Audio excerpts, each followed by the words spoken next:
जय हिंद दोस्तों, फिर से आपका स्वागत है हमारे एडिटोरियल करंट अफेयर सीरीज में, जिसमें लोग वार्षिक 2024 कर रहे हैं। यह सितंबर 2023 से लेकर अगस्त 2024 तक का पूरा संस्करण है और इसके हम लोगों ने कई वीडियोस पब्लिश कर ली हैं। पहले 10-11 वीडियो पब्लिश हो गया है। तो अगर आप लोग उसे नहीं देखें तो प्लेलिस्ट में जाइए, उसे चेक कीजिए और सारा का सारा वीडियो देख के अपने करंट अफेयर के रिविजन को और अच्छे से तैयार कीजिए। और आपसे बस ये अनुरोध है कि अगर आप लोग हमारे चैनल पर नए हैं और अभी तक हमारे चैनल को सब्सक्राइब नहीं किया तो प्लीज़ प्लीज़ प्लीज़ इसे सब्सक्राइब करके हमें सपोर्ट करें, क्योंकि आपके सपोर्ट से ही हम मोटिवेट होते हैं और अच्छे वीडियो आपके लिए बनाकर लाते हैं, जो कि एग्जाम पॉइंट ऑफ व्यू से काफ़ी इंपॉर्टेंट आता है आपके लिए। और इस वीडियो को ज़्यादा से ज़्यादा उन लोगों तक शेयर कीजिए जो इस बार का 70th बीपीएससी देने वाले हैं, क्योंकि उनके एग्जाम में करंट अफेयर की बहुत अहम भूमिका रहती है। तो उन लोगों तक इस वीडियो को जरूर पहुंचाएंगे ताकि उनके करंट अफेयर की रिवीजन और अच्छे से हो सके और वो एग्जाम की तैयारी में और बेहतर अपना प्रदर्शन कर सके। आइए शुरू करते हैं आज का हमारा टॉपिक। जहां हम लोगों ने पिछले वीडियो लेक्चर में छोड़ा था वहीं से आज हम लोग कंटिन्यू करेंगे, ताकि हमारा पूरा का पूरा बुक कंप्लीट हो जाए। और इस बुक का हम लोग एक एक पार्ट एक एक पेज करने वाले हैं और इसके जितने सारे प्रैक्टिस क्वेश्चन भी दिए हुए हैं पीछे वो भी कंप्लीट करने वाले हैं। तो आप लोग बस हमारे साथ बने रहें, जुड़े रहें और देखते रहिए पूरा बुक का सीरीज, जिसमें हम लोग आपके करंट अफेयर की तैयारी को और मजबूत कर देंगे। आइए शुरू करते हैं आज का हमारा टॉपिक, जहां हम लोगों ने पिछले वीडियो लेक्चर में छोड़ा था। तो इन्वायरमेंट टू द पॉइंट हम लोग शुरू कर लिए थे, उसी का कुछ सेक्शन बचा हुआ था जो हम लोग कंप्लीट करेंगे, उसके बाद फिर कंटिन्यू करेंगे आगे से। तो यहाँ से हम लोग शुरू करने वाले हैं। अरुणाचल प्रदेश में बुगुन जनजाति ने गंभीर रूप से लुप्तप्राय गीत पक्षी बुगुन लियोसिचला के संरक्षण के लिए राज्य वन विभाग को 1.70 हेक्टेयर वन भूमि दान करके अनुकरणीय संरक्षण प्रयासों का प्रदर्शन किया। अरुणाचल प्रदेश में बुगुन जनजाति ने गंभीर रूप से लुप्तप्राय गीत पक्षी बुगुन लियोसिचला के संरक्षण के लिए राज्य वन विभाग को 1.470 हेक्टेयर वन भूमि दान करके अनुकरणीय संरक्षण प्रयासों का प्रदर्शन किया। भारत की पहली शहर विशिष्ट शून्य carbon building action plan ZCBAP Nagpur ने लॉन्च की गई। नागपुर के ZCBAP के लक्ष्य 2050 तक सभी इमारतों को शुद्ध शून्य कार्बन उत्सर्जन हासिल करना है। भारत की पहली शहर विशिष्ट शून्य carbon building action plan ZCBAP Nagpur में लॉन्च की गई। नागपुर के ZCBAP का लक्ष्य 2050 तक सभी इमारतों को शुद्ध शून्य कार्बन उत्सर्जन लक्ष्य हासिल करना है। अगला, बेल्जियम यूरोप का पहला देश बन गया जिसमें पारिस्थितिकी हत्या को राष्ट्रीय और अंतर्राष्ट्रीय अपराध के रूप में मान्यता दी है। पारिस्थितिकी हत्या का अर्थ है गैरकानूनी या मनमाने तरीके से किसी से किए गए कार्य या जानते हुए कि इस कार्य से पर्यावरण को गंभीर और व्यापक या दीर्घकालिक नुकसान होने का काफ़ी संभावना है। फिर से, बेल्जियम यूरोप का पहला देश बन गया जिसने पारिस्थितिकी हत्या को राष्ट्रीय और अंतर्राष्ट्रीय अपराध के रूप में मान्यता दी। पारिस्थितिकी हत्या का अर्थ है गैरकानूनी या मनमाने तरीके से किए गए कार्य या जानते हुए कि इस कार्य से पर्यावरण को गंभीर और व्यापक या दीर्घकालिक नुकसान होने की काफ़ी संभावना है। अगला है, वर्ल्ड रिसोर्स इंस्टीट्यूट WRI द्वारा ग्लोबल फॉरेस्ट वॉच रिपोर्ट जारी किया गया। भारत ने 2020 से 2.33 मिलियन टन हेक्टेयर MHA वृक्ष क्षेत्र खो दिया, जो 2001 से 2023 के दौरान 6% की कमी दर्शाता है। उल्लेखनीय रूप से 5 राज्य असम, मिजोरम, अरुणाचल प्रदेश, नागालैंड और मणिपुर ने 2001 से 2023 के बीच सभी वृक्ष क्षेत्र के नुकसान में 60% का योगदान दिया। वर्ल्ड रिसोर्स इंस्टीट्यूट WRI द्वारा ग्लोबल फॉरेस्ट वॉच रिपोर्ट जारी किया गया। भारत ने 2000 में 2.33 मिलियन हेक्टेयर MHA वृक्ष क्षेत्र खो दिया, जो 2001 से 2023 के दौरान 6% की कमी दर्शाता है। उल्लेखनीय रूप से 5 राज्यों असम, मिजोरम, अरुणाचल प्रदेश, नागालैंड और मणिपुर ने 2001 से 2023 के बीच सभी वृक्ष क्षेत्र के नुकसान में 60% का योगदान दिया। आंध्र प्रदेश के विशाखापट्टनम तट पर विषैली जेलीफिश, विशेष रूप से पैलागिया नेक्टिलुका की मौजूदगी देखी गई। आंध्र प्रदेश के विशाखापट्टनम तट पर विषैली जेलीफिश, विशेष रूप से पैलागिया नेक्टिलुका की मौजूदगी देखी गई। गुजरात के कच्छ में खोजे गए एक जीवाश्म कशेरुक की पुष्टि की गई है कि अब तक का सबसे बड़ा सांप से संबंधित है, जिसका नाम वासुकी इंडिका है। 2005 में IIT रुड़की के वैज्ञानिकों द्वारा खोजे गए इस सांप की लंबाई लगभग 15 मीटर होने का अनुमान है। गुजरात के कच्छ में खोजे गए एक जीवाश्म कशेरुक की पुष्टि की गई कि यह अब तक का सबसे बड़ा सांप से संबंधित है, जिसका नाम वासुकी इंडिकस है। 2005 में IIT रुड़की के वैज्ञानिकों द्वारा खोजे गए इस सांप की लंबाई लगभग 15 मीटर होने का अनुमान है। अंडमान और निकोबार द्वीप समूह पर प्रस्तावित वन्यजीव अभयारण्य कौन कौन सा? तो पहला है मारो द्वीप पर कोरल अभयारण्य, मेचल द्वीप पर मोगा पोर्ट अभयारण्य और छोटे निकोबार द्वीप पर लेदर ब्लैक कछुआ अभयारण्य। फिर से अंडमान और निकोबार द्वीप समूह पर प्रस्तावित वन्यजीव अभयारण्य कौन कौन सा है? तो पहला है मारो द्वीप पर कोरल अभयारण्य, मेचल द्वीप पर मोगा पोर्ट अभयारण्य और छोटा निकोबार द्वीप पर लेदर ब्लैक कछुआ अभयारण्य। आगे है संयुक्त राष्ट्र ने परागकणों के बारे में जागरूकता बढ़ाने और उनकी रक्षा करने के लिए 20 मई को विश्व मधुमक्खी दिवस के रूप में नामित किया है। 2024 की थीम युवाओं के साथ मधुमक्खी का जुड़ाव संरक्षण में युवाओं को शामिल करने पर जोर देती है। फिर से संयुक्त राष्ट्र ने परागकणों के बारे में जागरूकता बढ़ाने और उनकी रक्षा करने के लिए 20 मई को विश्व मधुमक्खी दिवस के रूप में नामित किया। 2024 की थीम युवाओं के साथ मधुमक्खी का जुड़ाव संरक्षण में युवाओं को शामिल करने पर जोर देती है। अगला है अशोका विश्वविद्यालय के पुरातत्वविदों ने हाल ही में मध्य प्रदेश के घुघवा या डिंडोरी में राष्ट्रीय जीवाश्म पार्क में जीवाश्म लकड़ी से बने प्रागैतिहासिक कलाकृतियों का पता लगाया। फिर से अशोका विश्वविद्यालय के पुनर्विदों ने हाल ही में मध्य प्रदेश के घुघवा या डिंडोरी में राष्ट्रीय जीवाश्म पार्क में जीवाश्म लकड़ी से बने प्रागैतिहासिक कलाकृतियों का पता लगाया है। आगे विश्व आर्थिक मंच ने प्रभावी ऊर्जा संरक्षण को बढ़ावा देने 2024 रिपोर्ट जारी किया है। भारत 63वें स्थान पर 2023 में 67वें स्थान से ऊपर और स्वीडन पहले स्थान पर है। विश्व आर्थिक मंच ने प्रभावी ऊर्जा संरक्षण को बढ़ावा देने 2024 रिपोर्ट जारी किया। भारत 63वें स्थान पर है, 2023 में 67वें स्थान से ऊपर और स्वीडन पहले स्थान पर है। पनामा जलवायु प्रभाव के कारण द्वीप समुदाय को खाली कराने वाला पहला देश बन गया। समुद्र के बढ़ते स्तर पर चिंताओं के कारण लगभग 300 स्वदेशी गुना परिवारों को गार्डी शुगद्वीप में मुख्य भूमि पनामा में स्थानांतरित किया जा रहा है। पनामा जलवायु प्रभाव के कारण द्वीप समुदाय को खाली कराने वाला पहला देश बन गया है। समुद्र के बढ़ते जलस्तर पर चिंताओं के कारण लगभग 300 स्वदेशी गुना परिवारों को गार्डी शुगद्वीप द्वीप के मुख्य भूमि पनामा में स्थानांतरित किया जा रहा है। अगला यूनेस्को ने महासागर की स्थिति रिपोर्ट 2024 जारी की। यूनेस्को ने महासागर की स्थिति रिपोर्ट 2024 जारी की। आगे पारिस्थितिकी तंत्र के विकास के लिए उत्तराखंड सकल पर्यावरण उत्पादक GEP सूचकांक जारी करने वाला देश का पहला राज्य बन गया है। उत्तराखंड ने 4 प्राकृतिक संसाधनों वायु, जल, वन और मिट्टी की मौद्रिक मूल्य प्रदान किया जिसे GEP कहा जाता है। पारिस्थितिकी तंत्र के विकास के लिए उत्तराखंड सकल पर्यावरण उत्पादक GEP सूचकांक जारी करने वाला देश का पहला राज्य बन गया है। उत्तराखंड ने 4 प्राकृतिक संसाधनों वायु, जल, वन और मिट्टी की मौद्रिक मूल्य प्रदान किया है जिसे GEP कहा जाता है। उत्तर प्रदेश सरकार ने राज्य में हरित आवरण बढ़ाने तथा पुराने पेड़ों के संरक्षण हेतु उपवन योजना और हेरिटेज ट्री एडॉप्टेशन योजना की शुरुआत की। उत्तर प्रदेश सरकार ने राज्य में हरित आवरण बढ़ाने तथा पुराने पेड़ों के संरक्षण हेतु उपवन योजना और हेरिटेज ट्री एडॉप्शन योजना की शुरुआत की।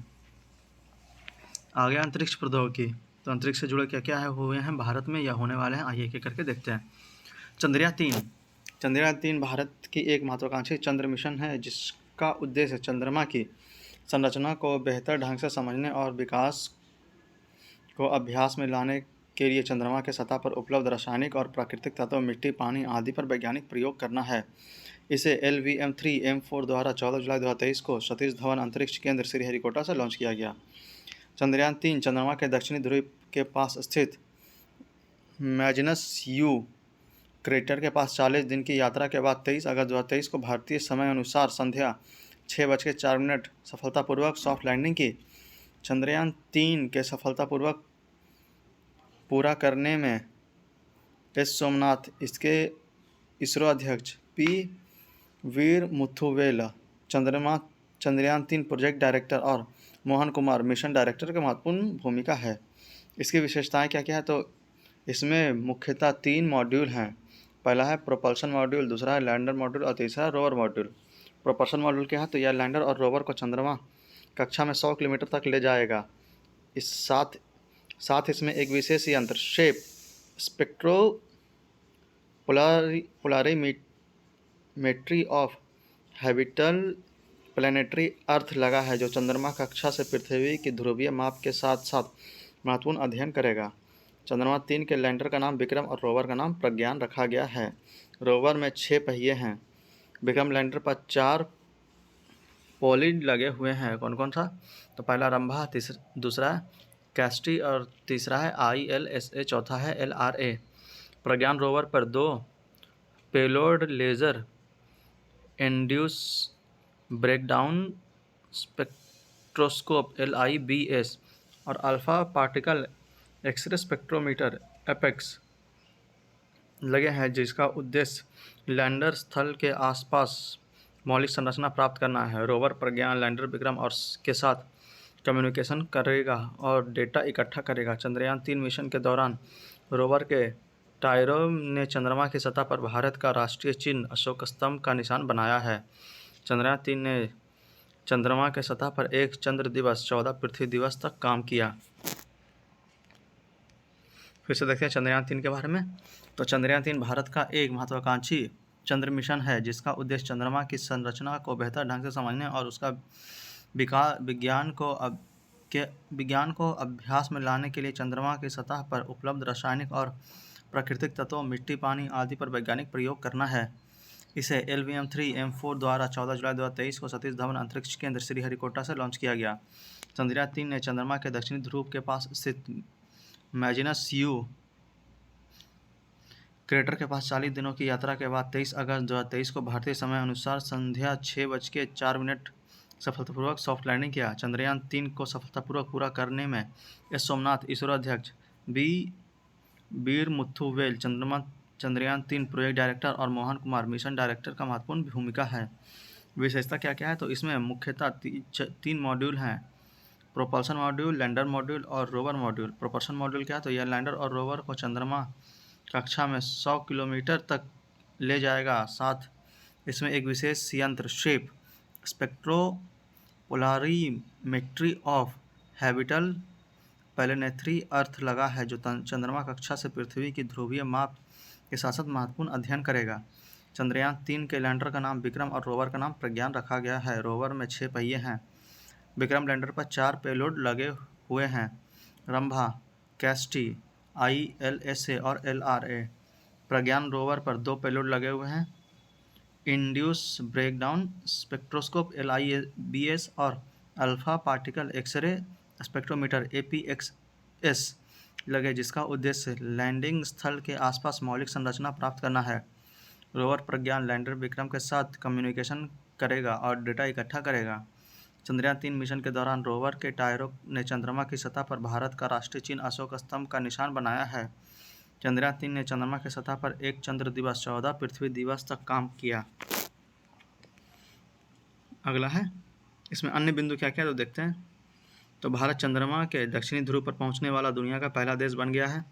अमेरिका, रूस और चीन के बाद भारत चंद्रमा पर सॉफ्ट लैंडिंग हासिल करने वाला चौथा देश बन गया है। प्रधानमंत्री नरेंद्र मोदी ने घोषणा की कि चंद्रमा पर जिस हिस्सा विक्रम लैंडर उतरा उसे शिव शक्ति पॉइंट कहा जाएगा। जहां पर चंद्रमा 2 के पदचिन्ह थे उस स्थान पर तिरंगा पॉइंट के नाम से जाना जाएगा। प्रधानमंत्री नरेंद्र मोदी ने घोषणा की कि हर साल 23 अगस्त को नेशनल स्पेस डे के तौर पर मनाया जाएगा। 23 अगस्त को चंद्रयान 3 का चंद्रमा पर सफल लैंडिंग हुई थी। नोट में क्या है? तो चंद्रयान मिशन 1 22 अक्टूबर 2008 को रॉकेट PSLV XL C11 द्वारा सफलतापूर्वक लॉन्च किया गया था और चंद्रयान मिशन 2 22 जुलाई 2019 को GSLV MK3 द्वारा लॉन्च किया गया, जिसके अंतर्गत एक ऑर्बिटर ने सफलतापूर्वक चंद्रमा की कक्षा में प्रवेश किया, किंतु लैंडर विक्रम सुरक्षित लैंडिंग करने में विफल रहा। फिर से देखते हैं बिंदु में। तो भारत चंद्रमा के दक्षिणी ध्रुव पर पहुंचने वाला दुनिया का पहला देश बन गया है। अमेरिका, रूस और चीन के बाद भारत चंद्रमा पर सॉफ्ट लैंडिंग हासिल करने वाला चौथा देश बन गया है। प्रधानमंत्री नरेंद्र मोदी ने घोषणा की कि चंद्रमा पर जिस जगह विक्रम लैंडर उतरा उसे शिव शक्ति पॉइंट कहा जाएगा। जहां पर चंद्रमा 2 के पदचिन्ह पड़े थे उस स्थान को तिरंगा पॉइंट के नाम से जाना जाएगा। और प्रधानमंत्री नरेंद्र मोदी ने घोषणा की कि हर साल 23 अगस्त को नेशनल स्पेस डे के तौर पर मनाया जाएगा। 23 अगस्त को चंद्रयान 3 की चंद्रमा पर सफल लैंडिंग हुई थी। नोट किया है? तो चंद्रयान मिशन 1 22 अक्टूबर 2008 को रॉकेट PSLV XL C11 द्वारा सफलतापूर्वक लॉन्च किया गया और चंद्रयान मिशन 2 22 जुलाई 2019 को GSLV Mk3 द्वारा लॉन्च किया गया, जिसके अंतर्गत एक ऑर्बिटर ने सफलतापूर्वक चंद्रमा की कक्षा में प्रवेश किया, किंतु लैंडर विक्रम सुरक्षित लैंडिंग करने में विफल रहा। आगे आदित्य L1। आदित्य L1 सूर्य के व्यापक अध्ययन के लिए समर्पित उपग्रह है, जिसे प्रोजेक्ट डायरेक्टर निगर साजी, मिशन डायरेक्टर बीजू एसआर हैं। संस्कृत में आदित्य का अर्थ होता है सूर्य, लेकिन L1 सूर्य पृथ्वी प्रणाली के लैग्रेंज पॉइंट 1 को संदर्भित करता है। L1 अंतरिक्ष में वह स्थान है जहां सूर्य और पृथ्वी जैसे दो खगोलीय पिंड के गुरुत्वाकर्षण बल संतुलन में है। इसरो ने 2 सितंबर 2023 को अपने पहले सूर्य मिशन आदित्य L1 को प्रक्षेपित किया। सतीश धवन अंतरिक्ष केंद्र श्रीहरिकोटा से PSLV C57 के माध्यम से आदित्य L1 उपग्रह का सफल प्रक्षेपण किया गया। आदित्य L1 को पृथ्वी से लगभग 15 लाख किलोमीटर की दूरी पर पृथ्वी और सूर्य के बीच L1 लैग्रेंज बिंदु के आसपास एक प्रभामंडल कक्षा में स्थापित किया जाएगा, जहां यह सौर वायुमंडल, सौर चुंबकीय तूफान और पृथ्वी के चारों ओर के पर्यावरण पर उनके प्रभाव का अध्ययन करेगा। ध्यातव्य है कि पृथ्वी सूर्य प्रणाली के ऑर्बिटर के 5 लैग्रेंज बिंदु L1, L2, L3, L4, L5 स्थित है, जिसका नाम इटली के खगोलशास्त्री जोसेफ लुई लैग्रेंज के नाम पर रखा गया। आदित्य L1 में 7 अलग अलग पेलोड लगे हैं जो सूर्य की विस्तृत अध्ययन करेगा, जिसमें 4 पेलोड उपकरण सूर्य से प्रकाश का निरीक्षण करेगा, शेष 3 प्लाज्मा और चुंबकीय क्षेत्र के स्थानीय मापदंडों को मापेगा। फिर से देखते हैं आदित्य L1 के बारे में। तो आदित्य L1 सूर्य के व्यापक अध्ययन के लिए समर्पित उपग्रह है, जिसके प्रोजेक्ट डायरेक्टर निगर साजी, मिशन डायरेक्टर बीजू एसआर हैं। संस्कृत में आदित्य का अर्थ सूर्य है। यह L1 सूर्य पृथ्वी प्रणाली के लैग्रेंज पॉइंट 1 को संदर्भित करता है। L1 अंतरिक्ष का वह स्थान है जहां सूर्य और पृथ्वी जैसे दो खगोलीय पिंडों के गुरुत्वाकर्षण बल संतुलन में है। इसरो ने 2 सितंबर 2023 को अपने पहले सूर्य मिशन आदित्य L1 को प्रक्षेपित किया। सतीश धवन अंतरिक्ष केंद्र श्रीहरिकोटा से PSLV C57 के माध्यम से आदित्य L1 उपग्रह सफल प्रक्षेपण किया गया। आदित्य L1 को पृथ्वी से लगभग 15 लाख किलोमीटर की दूरी पर पृथ्वी और सूर्य के बीच L1 लैग्रेंज बिंदु के आसपास एक प्रभामंडल कक्ष में स्थापित किया जाएगा, जहां यह सौर वायुमंडल और सौर चुंबकीय तूफान और पृथ्वी के चारों ओर के पर्यावरण पर उसके प्रभाव का अध्ययन करेगा। ध्यातव्य है कि पृथ्वी सूर्य प्रणाली के ऑर्बिटर में 5 लैग्रेंज बिंदु L1, L2, L3, L4, L5 स्थापित है, जिसका नाम इटली के खगोलशास्त्री जोसेफ लुई लैग्रेंज के नाम पर रखा गया है। आदित्य L1 में 7 अलग अलग पेलोड लगे हैं जो सूर्य के वास्तविक अध्ययन करेगा, जिसमें 4 पेलोड उपकरण सूर्य से प्रकाश का निरीक्षण करेगा, शीर्ष 3 प्लाज्मा और चुंबकीय क्षेत्र के स्थानीय मापदंडों को मापेगा। अगला चैप्टर है वर्ष 2023-24 में इसरो द्वारा किए गए महत्वपूर्ण मिशन। तो कौन कौन से महत्वपूर्ण मिशन है, आइए एक एक करके हम लोग देख लेते हैं। यहाँ उपग्रह है, लॉन्चिंग तिथि है, प्रक्षेपण यान है और अन्य तथ्य हैं। तो पहला EOS 8 मिशन 14 अगस्त 2024 को लॉन्च किया गया। प्रक्षेपण यान है SSLV D3। ISRO EOS 08 mission का उद्देश्य एक माइक्रो सैटेलाइट का डिज़ाइन और विकास करना, पेलोड उपकरणों का निर्माण करना तथा भविष्य के परिचालन उपग्रह के लिए आवश्यक नई प्रौद्योगिकियों को शामिल है। फिर से EOS 08 मिशन 16 अगस्त 2024 को SSLV D3 द्वारा प्रक्षेपण किया गया। EOS 08 मिशन के उद्देश्यों में एक माइक्रो सैटेलाइट का डिज़ाइन और विकास करना, पेलोड उपकरणों का निर्माण करना तथा भविष्य के परिचालन उपग्रह के लिए आवश्यक नई प्रौद्योगिकियों को शामिल करना है। अगला है RLV LEX 03 23 जून 2024 को RLV द्वारा लॉन्च किया गया। इसरो के RLV LEX 03 पुष्पक का सफल लैंडिंग कर्नाटक के चित्रदुर्ग में कराया गया है। यह LEX श्रृंखला का तीसरा और अंतरिक्ष प्रक्षेपण था। इससे पहले इसरो का LEX 01 और LEX 02 मिशन सफल रहा था। फिर से RLV LEX 03 23 जून 2024 को RLV द्वारा लॉन्च किया गया। इसरो के RLV LEX 03 पुष्पक का सफल लैंडिंग कर्नाटक के चित्रदुर्ग में कराया गया। यह LEX श्रृंखला का तीसरा और अंतिम परीक्षण था। इसके पहले इसरो का LEX 01 और LEX 02 मिशन सफल रहा था। आगे है RLV लैंडिंग प्रयोग 22 मार्च 2024 RLV द्वारा RLV LEX-02 ने हेलीकॉप्टर से छोड़े जाने के समय प्रारंभिक स्थितियों से पुनः प्रयोजन प्रक्षेपण यान RLV की स्वायत्त लैंडिंग क्षमता का प्रदर्शन किया। RLV लैंडिंग प्रयोग 22 मार्च 2024 को RLV LEX-02 ने हेलीकॉप्टर से छोड़े जाने के समय प्रारंभिक स्थितियों से पुनः प्रयोजन प्रक्षेपण यान RLV की स्वायत्त लैंडिंग क्षमता का प्रदर्शन किया। आगे है इनसैट 3DS मिशन 8 फरवरी 2024 को GSLV F-14 द्वारा। इसका उद्देश्य भूस्थैतिक स्थानांतरण कक्षा GTO में इनसैट 3DS मेल्टियोरोलॉजिकल उपग्रह को स्थापित करना है। यह मिशन पूरी तरह से पृथ्वी विज्ञान मंत्रालय द्वारा वित्तपोषित है। इनसैट 3DS मिशन 8 फरवरी 2024 को GSLV F-14 द्वारा। इसका उद्देश्य भूस्थैतिक स्थानांतरण कक्षा GTO में इनसैट 3DS मेल्टियोरोलॉजिकल उपग्रह को स्थापित करना है। यह मिशन पूरी तरह से पृथ्वी विज्ञान मंत्रालय द्वारा वित्तपोषित है। अगला है एक्सपोसैट मिशन 1 जनवरी 2024 को PSLV C-58 द्वारा। इसरो ने PSLV C-58 के माध्यम से ब्लैक होल और न्यूट्रॉन स्टार के बारे में जानकारी एकत्र करने के उद्देश्य से एक्सरे पोलरीमीटर उपग्रह यानी एक्सपोसैट उपग्रह को श्रीहरिकोटा से सफलतापूर्वक लॉन्च किया। एक्सपोसैट मिशन 1 जनवरी 2024 PSLV C-58 द्वारा। इसरो ने PSLV C-58 के माध्यम से ब्लैक होल और न्यूट्रॉन स्टार के बारे में जानकारी एकत्र करने के उद्देश्य से एक्सरे पोलरीमीटर उपग्रह यानी एक्सपोसैट उपग्रह को श्रीहरिकोटा से सफलतापूर्वक लॉन्च किया। अगला गगनयान का पहला परीक्षण उड़ान 21 अक्टूबर 2023 को TV-D1 द्वारा।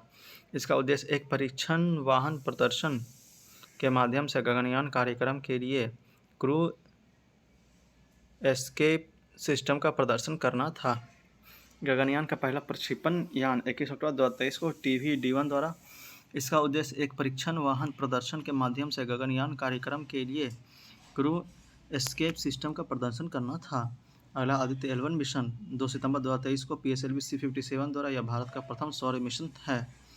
आदित्य L1 मिशन 2 सितंबर 2023 को PSLV C-57 द्वारा। यह भारत का प्रथम सौर मिशन है। अगला DSSAR मिशन 30 जुलाई 2023 को PSLV C-52 द्वारा। सिंगापुर के DSSAR उपग्रह सहित कुल 7 उपग्रहों को PSLV C-56 के जरिए सफलतापूर्वक अंतरिक्ष में भेजा गया।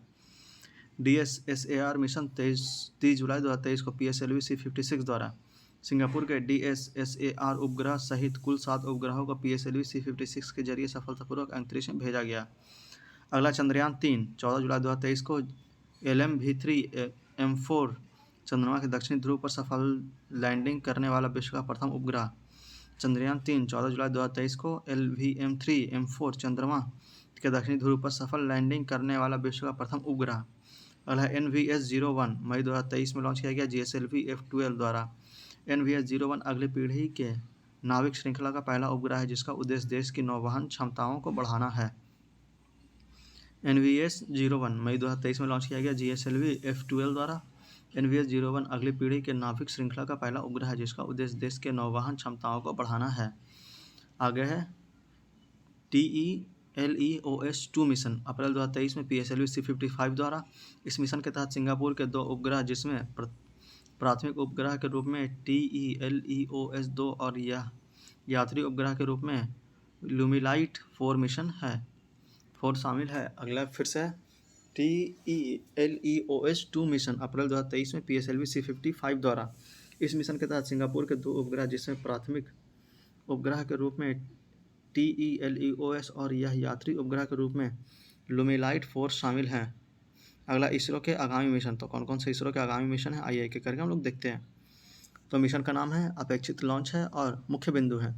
तो भारतीय अंतरिक्ष स्टेशन 2028 से 2035 तक में लॉन्च किया जाएगा एक नियोजित राज्य स्टेशन जिसका वजन 20 टन होगा और जो पृथ्वी से लगभग 400 किलोमीटर ऊपर अपनी कक्षा में रहेगा, जहां अंतरिक्ष यात्री 15 से 20 दिन तक रह सकेंगे। फिर से भारतीय अंतरिक्ष स्टेशन 2028 से 2035 तक परिलक्षित है एक नियोजित राष्ट्रीय स्टेशन जिसका वजन 20 टन होगा जो पृथ्वी से लगभग 400 किलोमीटर ऊपर अपनी कक्षा में रहेगा, जहां अंतरिक्ष यात्री 15 से 20 दिन तक रह सकेंगे। अगला है चंद्रयान 4 2028 में चंद्रयान श्रृंखला के चौथे चरण में कई मॉड्यूल शामिल हैं। इसका लक्ष्य चंद्रमा से नमूने विभिन्न तत्वों को लेकर पृथ्वी तक पहुंचना है। चंद्रयान 4 2028 तक लॉन्च होगा। चंद्रयान श्रृंखला के चौथे चरण 9 में कई मॉड्यूल शामिल है। इसका लक्ष्य चंद्रमा के नमूने विभिन्न तत्वों को लेकर पृथ्वी तक पहुंचना है। अगला है गगनयान 1, 2024 में लॉन्च होगा। यह मानव रहित अंतरिक्षयान उड़ान परीक्षण है। गगनयान 1, 2024 यह मानव रहित अंतरिक्षयान उड़ान परीक्षण है। अगला है गगनयान 2, 2024 से 25 यह मानव रहित अंतरिक्षयान उड़ान परीक्षण है। गगनयान 2 क्या है? तो 2024-25 में यह मानव रहित अंतरिक्षयान उड़ान परीक्षण है। अगला है Nisar 2024, NASA ISRO synthetic aperture radar. Nisar NASA और इसरो के बीच एक संयुक्त परियोजना है। Nisar 2024 NASA ISRO synthetic aperture radar. Nisar NASA और इसरो के बीच एक संयुक्त परियोजना है। अगला गगनयान 3, 2025 में होगा। 3 सदस्यों के चालक दल को 3 दिन के मिशन के लिए 400 किलोमीटर की कक्षा में भेजा जाएगा। गगनयान 3, 2025 3 सदस्यों के चालक दल को 3 दिनों के मिशन के लिए 400 किलोमीटर की कक्षा में भेजा जाएगा। फिर है शुक्रयान 1, 2025 में शुक्र ग्रह के अध्ययन के लिए ऑर्बिटर भेजा जाएगा। शुक्रयान 1, 2025 शुक्र ग्रह के अध्ययन के लिए ऑर्बिटर भेजा जाएगा। अगला चंद्र ध्रुवीय अन्वेषण लुपेक्स मिशन 2025 चंद्रमा के दक्षिणी ध्रुव क्षेत्र का पता लगाने के लिए जाक्सा और इसरो का एक अवधारणा मिशन है। चंद्र ध्रुवीय अन्वेषण लुपेक्स मिशन 2025 चंद्रमा के दक्षिणी ध्रुव क्षेत्र का पता लगाने के लिए जाक्सा और इसरो का एक अवधारणा मिशन है। अगला है मंगलयान 2, 2026 मंगल ग्रह के अध्ययन के लिए ऑर्बिटर, लैंडर एवं रोवर को भेजा जाएगा। मंगलयान 2, 2026 मंगल ग्रह के अध्ययन के लिए ऑर्बिटर, लैंडर और रोवर को भेजा जाएगा। आगे वर्ष 2023-24 में चर्चित पुरस्कार। तो कौन कौन सा पुरस्कार है? पहला साहित्य से संबंधित पुरस्कार जितने हैं आइए एक करके देख लेते हैं। पहला साहित्य अकादमी पुरस्कार, बाल साहित्य पुरस्कार 2024 हिंदी भाषा के लिए देवेंद्र कुमार को दिया गया। कहानी संग्रह 51 बाल कहानियाँ। अन्य तथ्य इसके क्या है? तो बाल साहित्य पुरस्कार कुल 24 भाषाओं में दिया जाता है।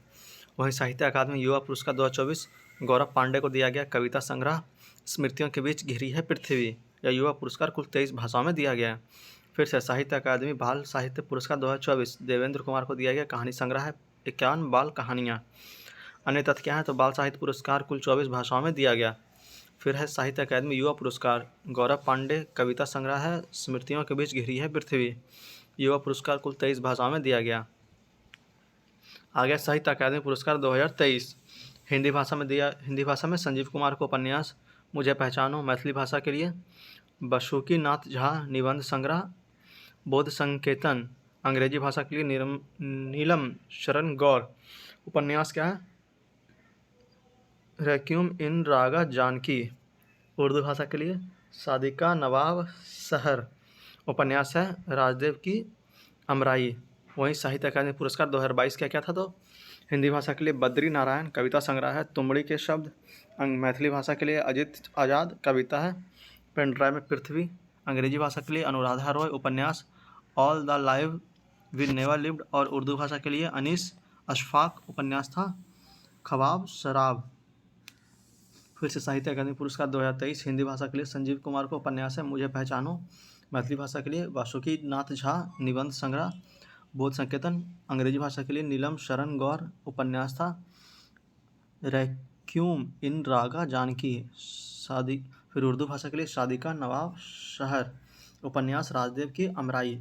वहीं साहित्य अकादमी पुरस्कार 2022 था बद्री नारायण हिंदी भाषा के लिए कविता संग्रह तुमड़ी के शब्द, मैथिली भाषा के लिए अजित आज़ाद कविता था पेन ड्राइव में पृथ्वी, अंग्रेजी भाषा के लिए था अनुराधा रॉय उपन्यास था all the live we never lived, और उर्दू भाषा के लिए अनीस अशफाक उपन्यास था ख्वाब शराब।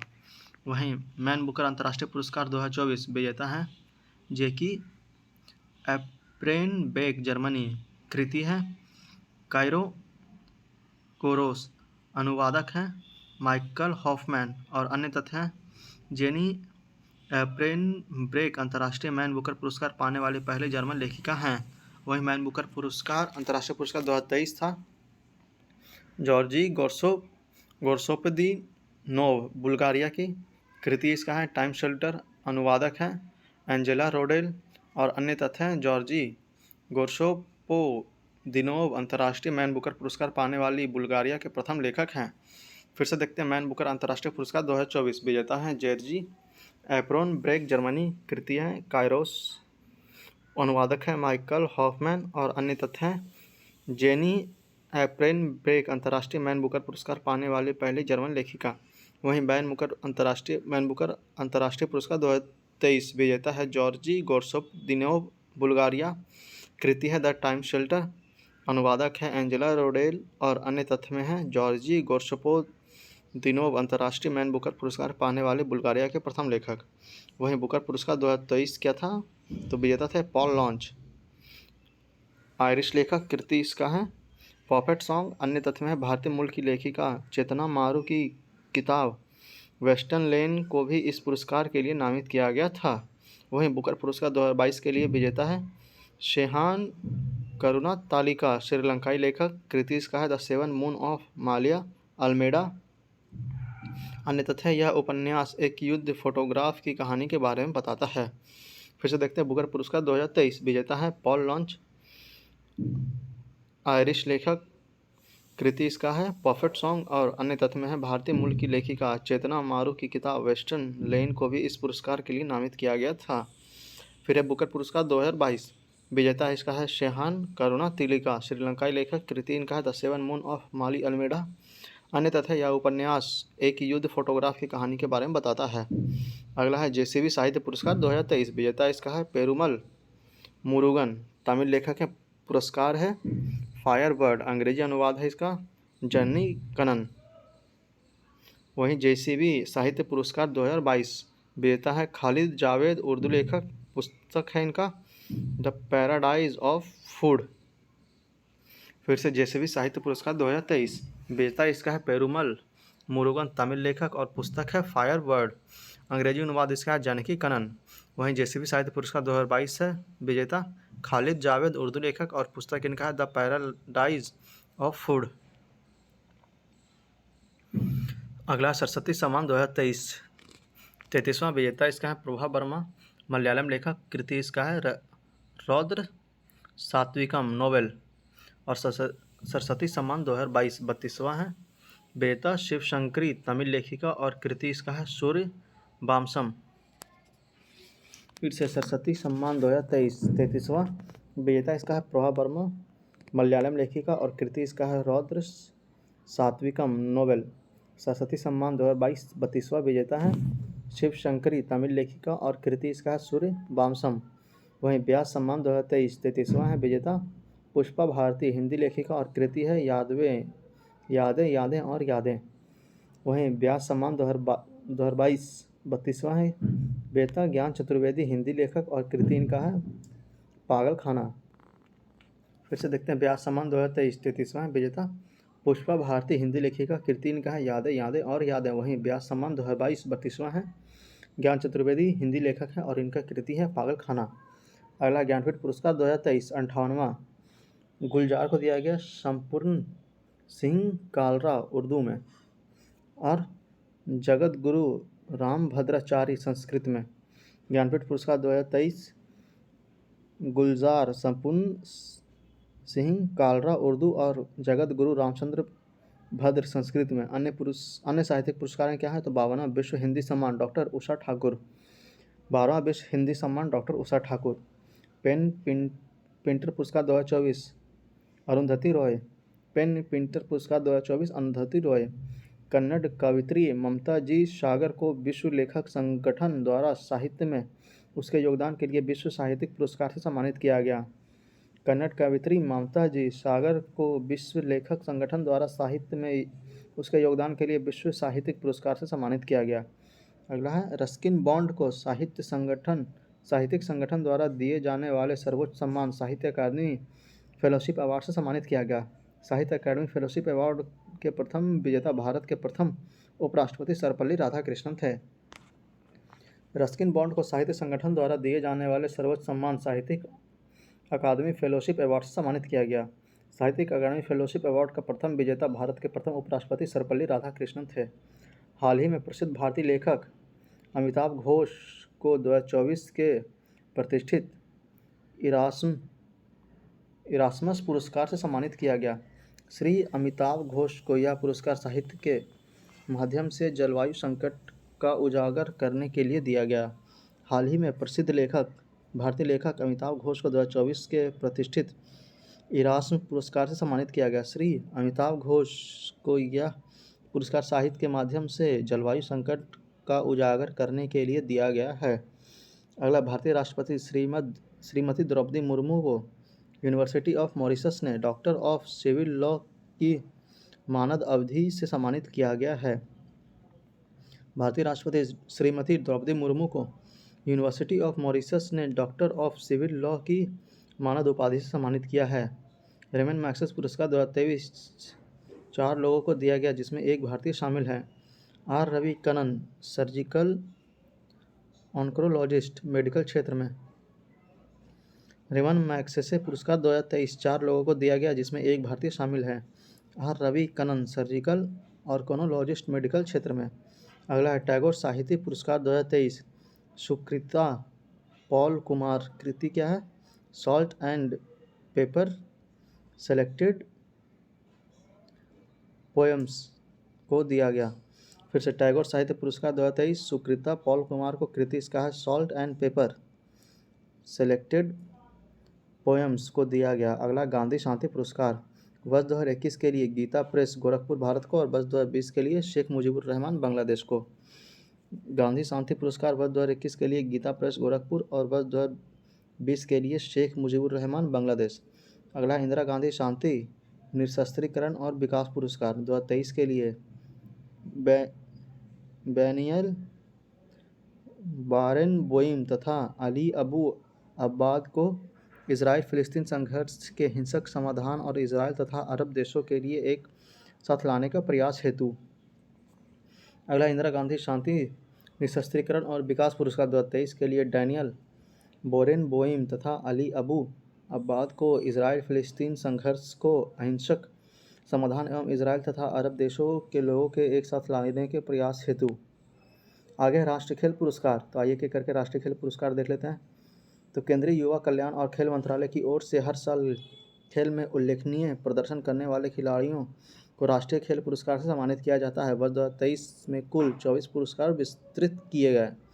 तो आइए देखते हैं। तो मेजर ध्यानचंद खेल रत्न पुरस्कार, पूर्ण नाम था इसका राजीव गांधी खेल रत्न अवार्ड। तो यह दिया गया श्री चिराग चंद्रशेखर शेट्टी बैडमिंटन और श्री रंकू रेड्डी सात्विक साईराज बैडमिंटन। फिर से, मेजर ध्यानचंद खेल रत्न पुरस्कार, पूर्ण नाम इसका राजीव गांधी खेल रत्न अवार्ड। यह दिया गया श्री चिराग चंद्रशेखर शेट्टी बैडमिंटन और श्री रंकू रेड्डी सात्विक साईराज बैडमिंटन। अर्जुन पुरस्कार दिया गया, पुरस्कार राशि 15 लाख। तो वर्ष 2023 के लिए कुल 26 खिलाड़ियों को अर्जुन अवार्ड दिया गया। तो कौन कौन से खिलाड़ी, आइए देखते हैं। तो श्री ओजस प्रवीण देवताले तीरंदाजी, श्री सुश्री आदित्य गोपीचंद्र स्वामी तीरंदाजी, श्री शंकर एम एथलीट, सुश्री पारुल चौधरी एथलीट, श्री मोहम्मद हुसामुद्दीन मुक्केबाजी, सुश्री आर वैशाली शतरंज, श्री मोहम्मद शमी क्रिकेट, श्री अनुष अग्रवाल घुड़सवारी, सुश्री दिव्यकृति सिंह घुड़सवारी ड्रेसेज, सुश्री दीक्षा डागर गोल्फ, श्री कृष्ण बहादुर पाठक हॉकी, सुश्री पुखारामबल सुशीला चानू हॉकी, श्री पवन कुमार कबड्डी, सुश्री रितु नेगी कबड्डी, सुश्री नरसिंह खो खो, सुश्री पिंकी लॉन बॉल, श्री ऐश्वर्य प्रताप सिंह तोमर निशानेबाजी, सुश्री ईशा सिंह निशानेबाजी, श्री हरिंदर पाल सिंह संधू स्क्वैश, सुश्री अहिल्या मुखर्जी टेबल टेनिस, श्री सुनील कुमार कुश्ती, सुश्री अंतिम पंघाल कुश्ती, सुश्री नाओरेम रोशिबिना देवी वुशु, सुश्री शीतल देवी पैरा तीरंदाजी, श्री इलेरू अजय कुमार रेड्डी ब्लाइंड क्रिकेट, सुश्री प्राची यादव पैरा कुनाइंग। फिर से देखते हैं 26 खिलाड़ी के नाम। तो अर्जुन अवार्ड इन सभी को दिया गया, जिसका पुरस्कार राशि 15 लाख है। यह 26 खिलाड़ियों को दिया गया। फिर से देखते हैं कौन कौन सा है।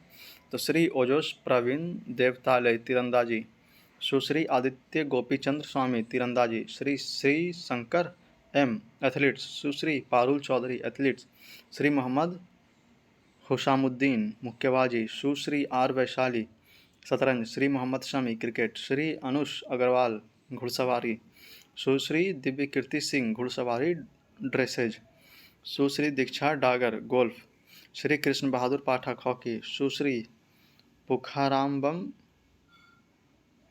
सुशीला चानू हॉकी, श्री पवन कुमार कबड्डी, सुश्री रितु नेगी कबड्डी, सुश्री नसरीन खो खो, सुश्री पिंकी लॉन बॉल, श्री ऐश्वर्य प्रताप सिंह तोमर निशानेबाजी, सुश्री ईशा सिंह निशानेबाजी, श्री हरिंदर पाल सिंह संधू स्क्वैश, सुश्री अहिल्या मुखर्जी टेबल टेनिस, श्री सुनील कुमार कुश्ती, सुश्री अंतिम पंघाल कुश्ती, सुश्री नाओम रेसिबीना देवी वुशु, सुश्री शीतल देवी पैरा तीरंदाजी, श्री इल्लुरु अजय कुमार रेड्डी ब्लाइंड क्रिकेट, सुश्री प्राची यादव पैरा कैनोइंग। आगे द्रोणाचार्य अवार्ड लाइफ टाइम श्रेणी में पुरस्कार राशि है 15 लाख। इसके तहत कुल 3 व्यक्तियों को पुरस्कार दिया गया। द्रोणाचार्य लाइफ टाइम श्रेणी में पुरस्कार राशि 15 लाख है। इसके तहत कुल 3 व्यक्तियों को पुरस्कार दिया गया। फिर द्रोणाचार्य अवार्ड नियमित श्रेणी में पुरस्कार राशि 10 लाख है। इसके तहत कुल 5 व्यक्तियों को पुरस्कार दिया गया। नोट में क्या, तो खेलकूद और गेम्स में वर्ष 2023 के लिए कुल 3 व्यक्तियों को लाइफ टाइम अचीवमेंट ध्यानचंद पुरस्कार दिया गया। वहीं मौलाना अबुल कलाम आज़ाद ट्रॉफी 2023 के तहत कुल 3 विश्वविद्यालय को चुना गया। फिर से द्रोणाचार्य अवार्ड नियमित श्रेणी में पुरस्कार राशि है 10 लाख रुपए। इसके तहत कुल 5 व्यक्तियों को पुरस्कार दिया गया। नोट है, खेलकूद और गेम्स में वर्ष 2023 के लिए कुल 3 व्यक्तियों को लाइफ टाइम अचीवमेंट ध्यानचंद पुरस्कार दिया गया। वहीं मौलाना अबुल कलाम आज़ाद ट्रॉफी 2023 के तहत कुल 3 विश्वविद्यालय को चुना गया। आगे है पद्म पुरस्कार 2024। तो पहली बार 1994 में प्रदान किया गया। वर्ष 2024 में कुल 132 पद्म पुरस्कारों को घोषित किया गया। पद्म विभूषण 5 को, पद्म भूषण 17 को और पद्मश्री 110 को, जिनमें 30 महिलाएं, 8 विदेशी एनआरआई तथा 9 मरणोपरांत व्यक्ति शामिल हैं। फिर से देखते हैं, तो पद्म पुरस्कार 2024 में पहली बार 1994 में प्रदान किया गया। 2024 में कुल 132 पद्म पुरस्कारों की घोषणा की गई। पद्म विभूषण 5, पद्म भूषण 17 और पद्मश्री 110 हैं, जिनमें 30 महिलाएं, 8 विदेशी एनआरआई तथा 9 मरणोपरांत व्यक्ति शामिल हैं। आगे हैं पद्म विभूषण विजेता संबंधित क्षेत्र और संबंधित राज्य। तो कुल 5 लोग हैं। श्री एम वेंकैया नायडू सार्वजनिक मामले में आंध्र प्रदेश से, श्री विदेश्वर पाठक मरणोपरांत सामाजिक कार्य बिहार। अगला है सुश्री वैजंती माला बाली कला तमिलनाडु, सुश्री पद्मा सुब्रमण्यम कला तमिलनाडु, श्री कोनिडेला चिरंजीवी कला आंध्र प्रदेश। फिर से देखते हैं, तो श्री एम वेंकैया नायडू सार्वजनिक मामले आंध्र प्रदेश, श्री बिंदेश्वर पाठक मरणोपरांत दिया हुआ सामाजिक कार्य बिहार, सुश्री वैजंती माला बाली कला क्षेत्र तमिलनाडु, सुश्री पद्मा सुब्रमण्यम कला क्षेत्र तमिलनाडु, श्री कोनिडेला चिरंजीवी कला क्षेत्र आंध्र प्रदेश। आगे पद्म भूषण विजेता संबंधित क्षेत्र और संबंधित राज्य। कुल 17 लोगों को दिया गया। आइए एक एक करके देख लेते हैं। तो सुश्री एम फातिमा बीबी मरणोपरांत सार्वजनिक मामले केरल, श्री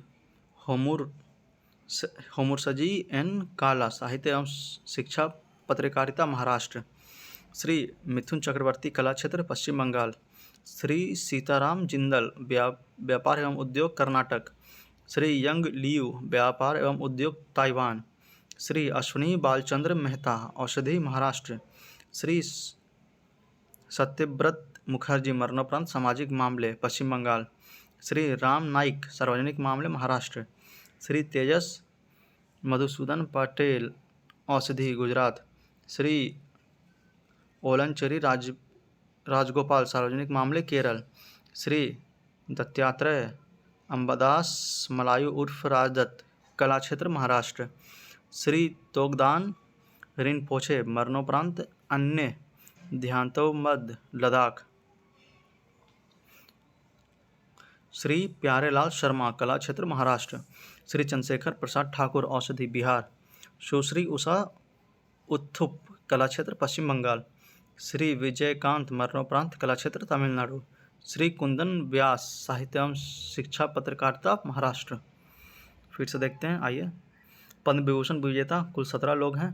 तो एक एक करके के नाम फिर से देखते हैं। तो सुश्री एम फातिमा बीबी मरणोपरांत सामाजिक मामले केरल क्षेत्र, श्री होर्मुसजी एन कामा साहित्य एवं शिक्षा पत्रकारिता महाराष्ट्र, श्री मिथुन चक्रवर्ती कला क्षेत्र पश्चिम बंगाल, श्री सीताराम जिंदल व्यापार एवं उद्योग कर्नाटक, श्री यंग लियू व्यापार एवं उद्योग ताइवान, श्री अश्विनी बालचंद्र मेहता औषधि महाराष्ट्र।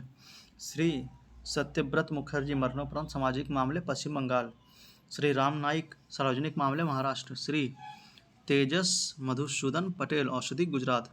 श्री ओलांचेरी राजगोपाल सार्वजनिक मामले केरल।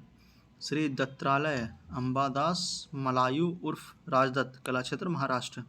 श्री तोगदान रिनपोछे मरणोपरांत अन्य अध्यात्मवाद लद्दाख।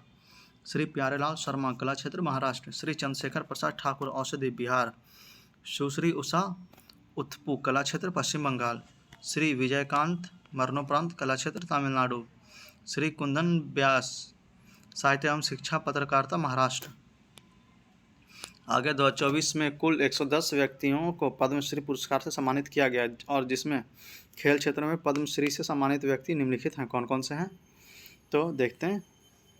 जोशान चिनप्पा, रोहन बोपन्ना, उदय विश्वनाथ देशपांडे, गौरव खन्ना साहित्य सिंह लोहिया, हरविंदर सिंह, पूर्णिमा महतो और अन्य। फिर से देखते हैं तो 2024 में कुल 110 व्यक्तियों को पद्मश्री पुरस्कार से सम्मानित किया गया जिसमें खेल क्षेत्र में पद्मश्री से सम्मानित व्यक्ति कौन कौन से हैं तो ये सभी खेल क्षेत्र हैं। जोशना चिनप्पा, रोहन बोपन्ना, उदय विश्वनाथ देशपांडे, गौरव खन्ना, साहित्य सिंह लोहिया और हरविंदर सिंह पुरी, पूर्णिमा महतो। आगे वर्ष 2023-24 में फिल्म संबंधित पुरस्कार, तो फिल्मों से संबंधित पुरस्कार कौन कौन से हैं आइए एक करके हम लोग देख लेते हैं। तो अंतर्राष्ट्रीय पुरस्कार में है 96वां ऑस्कर अवार्ड लॉस एंजलिस में आयोजित। सर्वश्रेष्ठ फिल्म है ओपेनहाइमर। सर्वश्रेष्ठ निर्देशक है क्रिस्टोफर नोलन। ओपेनहाइमर के सर्वश्रेष्ठ अभिनेता हैं सिलियन मर्फी ओपेनहाइमर के और सर्वश्रेष्ठ अभिनेत्री हैं Emma Stone Poor Things. Note 95वां ऑस्कर 2023 में बेस्ट ओरिजिनल सॉन्ग के रूप में नाटू नाटू तथा बेस्ट डॉक्यूमेंट शॉर्ट फिल्म के रूप में द एलिफेंट विस्पर को चुना गया था। श्रेणी क्या है 81वां गोल्डन ग्लोबल अवार्ड 2024। सर्वश्रेष्ठ फिल्म है ओपेनहाइमर। सर्वश्रेष्ठ अभिनेता सिलियन मर्फी है। सर्वश्रेष्ठ अभिनेत्री लिली ग्लेडस्टोन है। सर्वश्रेष्ठ निर्देशक है क्रिस्टोफर नोलन। वहीं 77वां बाफ्टा पुरस्कार 2024। सर्वश्रेष्ठ फिल्म है ओपेनहाइमर। सर्वश्रेष्ठ अभिनेता है सिलियन मर्फी और सर्वश्रेष्ठ अभिनेत्री है एमा स्टोन। सर्वश्रेष्ठ निर्देशक है क्रिस्टोफर नोलन। फिर से देखते हैं तो नोट में क्या है तो 95वां ऑस्कर 2023 में बेस्ट ओरिजिनल सॉन्ग के रूप में नाटू नाटू तथा best document song short film के रूप में द एलिफेंट विस्पर को चुना गया था। वहीं अब 81वां गोल्डन ग्लोबल अवार्ड 2024। सर्वश्रेष्ठ फिल्म है ओपेनहाइमर। सर्वश्रेष्ठ अभिनेता है सिलियन मर्फी। सर्वश्रेष्ठ अभिनेत्री है लिली गेलस्टोन। सर्वश्रेष्ठ निर्देशक है क्रिस्टोफर नोलन। वहीं 77वां बाफ्टा पुरस्कार 2024। सर्वश्रेष्ठ फिल्म है ओपेनहाइमर। सर्वश्रेष्ठ अभिनेता है सिलियन मर्फी। सर्वश्रेष्ठ अभिनेत्री है एमा स्टोन और सर्वश्रेष्ठ निर्देशक है क्रिस्टोफर नोलन। वहीं 77वां कांस फिल्म फेस्टिवल 2024। सिनेमेटोग्राफ संतोष सिवान अपने करियर और काम की असाधारण गुणवत्ता के सम्मान में प्रतिष्ठित पियरे एंजनिक्स ट्रिब्यूनल पुरस्कार से सम्मानित होने वाले पहले एशियाई बन गए हैं। अनसुईया सेनगुप्ता द शोमलेन में अपने प्रदर्शन के लिए अनस्ट्रेन्ड रिकॉर्ड श्रेणी में सर्वश्रेष्ठ अभिनेत्री का पुरस्कार जीतने वाली पहली भारतीय बनी। वहीं पायल कपाड़िया ने अपनी film all we imagine is light के लिए फीचर फिल्म रेक्सन में ग्रैंड प्रिक्स अवार्ड जीता। वहीं चिदानंद इकाई ने अपने लघु film sunflower were the first ones to know के लिए सिनेप्सेक्स में पुरस्कार जीता। फिर से 77वां कांस फिल्म महोत्सव 2024। सिनेमेटोग्राफर संतोष सिवान अपने करियर और काम की असाधारण गुणवत्ता के सम्मान में प्रतिष्ठित पियरे एंजनिक्स ट्रिब्यूनल पुरस्कार से सम्मानित होने वाले पहले एशियाई बन गए। अनुसुईया सेनगुप्ता द सोमलेस में अपने प्रदर्शन के लिए अनसेटर्ड रिकॉर्ड श्रेणी में सर्वश्रेष्ठ अभिनेत्री का पुरस्कार जीतने वाली पहली भारतीय बनी। पायल कपाड़िया ने अपनी film all we imagine is light के लिए फीचर फिल्म सक्सेस में ग्रैंड प्रिक्स अवार्ड जीता। वहीं चिदानंद नाइक ने अपने लघु film sunflower were the first one to know के लिए ला सिनेप्स सेक्शन में पुरस्कार जीता। अगला 66वां ग्रैमी अवार्ड 2024 संगीत क्षेत्र में सर्वश्रेष्ठ वैश्विक संगीत एल्बम विजेता दिस मोमेंट शक्ति बैंड द्वारा एल्बम, जिसमें जॉन मैकलुहन, जारिक हुसैन, शंकर महादेवन, गणेश गोपालन और सेलु गणेश विनायकम शामिल हैं। इसके अलावा तबला वादक जाकिर हुसैन ने पास्तो और एज वी स्पीक के लिए 2 ग्रैमी अवार्ड जीता। बांसुरी वादक राकेश चौरसिया ने सर्वश्रेष्ठ वैश्विक संगीत प्रदर्शन पास्तो और समकालीन वाद्य एल्बम एज वी स्पीक में के विजेता रहे। फिर से 66वां ग्रैमी अवार्ड 2024 संगीत के क्षेत्र में सर्वश्रेष्ठ वैश्विक संगीत एल्बम विजेता है दिस मोमेंट शक्ति बैंड द्वारा एल्बम, जिसमें जॉन मैकलिंघम, जाकिर हुसैन, शंकर महादेवन, गणेश राजगोपालन और सेल्व गणेश विनायकम शामिल हैं। इसके अलावा तबला वादक जाकिर हुसैन ने पास्तो और एज वी स्पीक के लिए 2 ग्रैमी अवार्ड जीता। बांसुरी वादक राकेश चौरसिया ने सर्वश्रेष्ठ वैश्विक संगीत प्रदर्शन पास्तो और समकालीन वाद्य एल्बम एज वी स्पीक के विजेता हैं। अगला है दादा Saheb Phalke international film festival award 2024 सर्वश्रेष्ठ फिल्म जवान, सर्वश्रेष्ठ निर्देशक संदीप रेड्डी वांगा एनिमल, सर्वश्रेष्ठ अभिनेता शाहरुख खान जवान और सर्वश्रेष्ठ अभिनेत्री Rani Mukherji Mrs Chatterjee versus Norway. फिर से Dada Saheb Phalke international film festival award 2024 सर्वश्रेष्ठ फिल्म जवान, सर्वश्रेष्ठ निर्देशक संदीप रेड्डी वांगा एनिमल के लिए, सर्वश्रेष्ठ अभिनेता शाहरुख खान जवान के लिए और सर्वश्रेष्ठ अभिनेत्री रानी मुखर्जी मिशेल चटर्जी वुमेन्स नॉर्वे के लिए।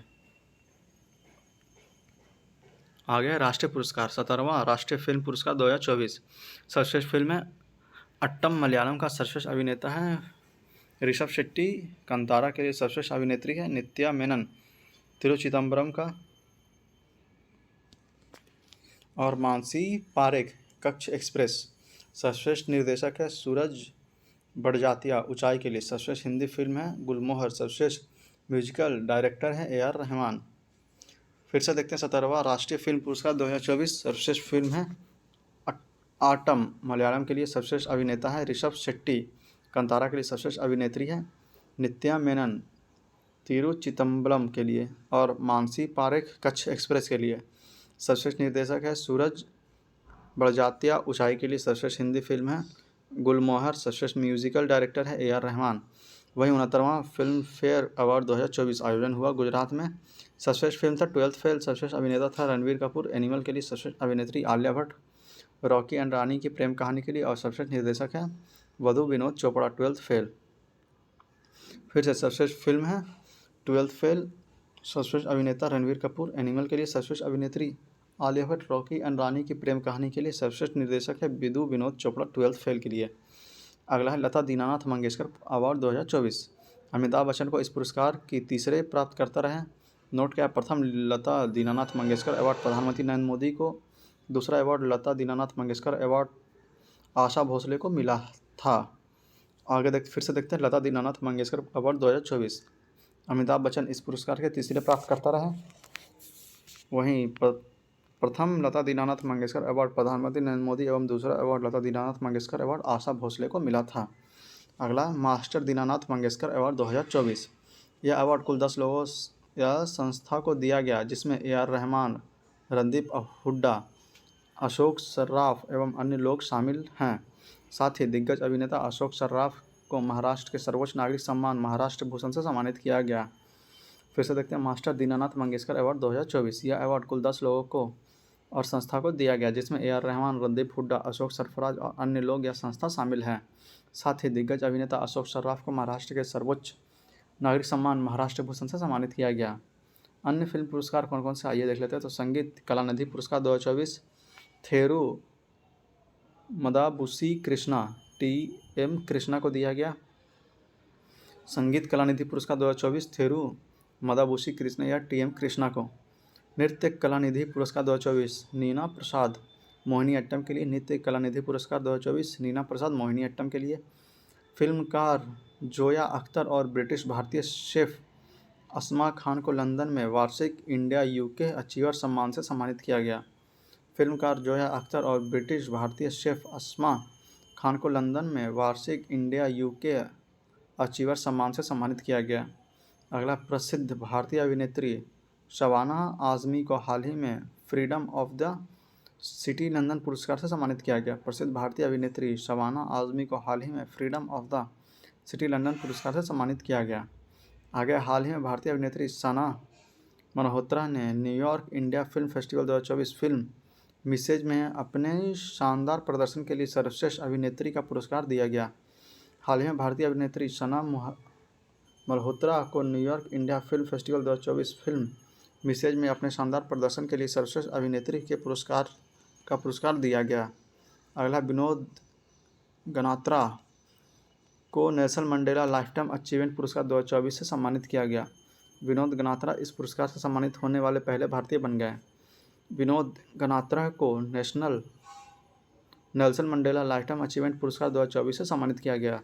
विनोद गनात्रा इस पुरस्कार से सम्मानित होने वाले पहले भारतीय बन गए हैं।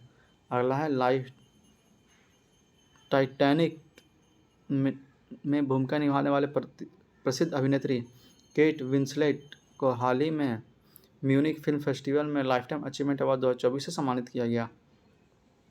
टाइटैनिक में भूमिका निभाने वाली प्रसिद्ध अभिनेत्री केट विंसलेट को हाल ही में म्यूनिक फिल्म फेस्टिवल में लाइफटाइम अचीवमेंट अवार्ड 2024 से सम्मानित किया गया। हाल ही में संजना ठाकुर ने अपनी पहली कहानी ऐश्वर्या राय के लिए कॉमनवेल्थ लघु कहानी पुरस्कार जीता। हाल ही में संजना ठाकुर ने अपनी पहली कहानी ऐश्वर्या राय के लिए कॉमनवेल्थ लघु कहानी पुरस्कार जीता। अगला, सूचना तथा प्रसारण मंत्री ने दादा साहेब फाल्के पुरस्कार की राशि 10 लाख से बढ़ाकर 15 लाख कर दी। सूचना तथा प्रसारण मंत्रालय ने दादा साहेब फाल्के पुरस्कार की राशि 10 लाख से बढ़ाकर 15 लाख कर दी। आगे है, स्विट्जरलैंड में आयोजित लोकार्नो फिल्म फेस्टिवल 2024 में अभिनेता शाहरुख खान को पार्डो अल्ला कैरियरा अवार्ड से सम्मानित किया गया। स्विट्जरलैंड में आयोजित लोकार्नो फिल्म फेस्टिवल 2024 में अभिनेता शाहरुख खान को पार्डो अल्ला कैरियरा अवार्ड से सम्मानित किया गया। पंडित लच्छू महाराज पुरस्कार 2015 से लेकर 2024 तक के विजेता की घोषणा की गई, जिसमें हेमा मालिनी द्वारा 18, सायरा बानो द्वारा 19 और पंडित राजेंद्र गांगनी 2024 के लिए पुरस्कृत किया गया। पंडित लच्छू महाराज पुरस्कार 2015 के लिए 2024 तक के विजेता की घोषणा की गई, जिसमें हेमा मालिनी 2018, सायरा बानो 2019 और पंडित राजेंद्र गंगानी 2024 के लिए पुरस्कृत किए गए। आगे है पर्यावरण से संबंधित पुरस्कार, तो इससे हम लोग अगले वीडियो लेक्चर में देखेंगे। इस वीडियो लेक्चर को यहीं पे समाप्त करते हैं। उम्मीद है आपको वीडियो पसंद आएगा, तो आप कमेंट बॉक्स में जरूर बताएंगे आपको हमारी ये पहल कैसी लगी और आप इससे कितने लाभान्वित हो रहा है। तो मिलते हैं आपसे अगले वीडियो लेक्चर में। तब तक के लिए वीडियो को रिवाइज करिए, जितना ज़्यादा रिवाइज करिएगा उतना ही अच्छा आपके लिए रहेगा, उतना ही अच्छा आप लोग एग्जाम में परफॉर्म कर पाइएगा। और वीडियो को ज़्यादा से ज़्यादा शेयर करें उन लोगों तक जो इस बार का 70 BPSC देने वाले हैं, क्योंकि उनके एग्ज़ाम में करंट अफेयर की बहुत अहम भूमिका रहने वाली है। तो उन लोगों तक इस वीडियो को जरूर पहुँचाएंगे। और आप लोगों से बस यही अनुरोध है कि अगर आप लोग हमारे चैनल पर नए हैं और अभी तक हमारे चैनल को सब्सक्राइब नहीं किया, तो प्लीज़ इसे सब्सक्राइब करके आप हमें सपोर्ट करें, क्योंकि आपके सपोर्ट से हम प्रोत्साहित होकर और अच्छे अच्छे वीडियो आपके लिए बना के लाते हैं। और आपका सपोर्ट ही हमें मोटिवेशन का काम करती है और हम और अच्छे अच्छे वीडियो बना कर लाएँ, इसके लिए हमें और मोटिवेट करती है। तो आप लोग बस हमें सपोर्ट करें, वीडियो को ज़्यादा से ज़्यादा शेयर करें और ज़्यादा से ज़्यादा देखें, ताकि आपका रिवीजन अच्छे से हो सके। मिलते हैं आपसे अगले वीडियो लेक्चर में। तब तक के लिए पढ़ते रहें, रिवीजन करते रहें और एग्जाम की तैयारी अच्छे से करते रहें। जय हिंद, जय भारत।